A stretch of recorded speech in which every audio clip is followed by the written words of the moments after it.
Magandang araw! Tayo magluto ng pakbet ala Mami B. At dahil ilang araw na kaming hindi nakakakain ng gulay, naisipan ko magluto ng gulay dahil may dala ang aking Kuya Marshall ng mga gulay. Ewan ko ba kung bakit ganito yung pakiramdam ko kapag hindi ako nakakakain ng gulay o kaya ng prutas sa loob ng isang linggo, ay para po naman akong tigang na tigang.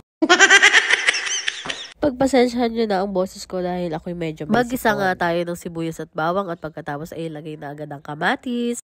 Isinunod ka agad ko ang alamang dyan at pagkatapos ay isinunod na agad ang karne at hinintay-hintay ko lamang itong maluto. At nung tingin ko nga ay luto na, ilagay ko na ang kalabasa at pagkatapos ay sinunod ko na dyan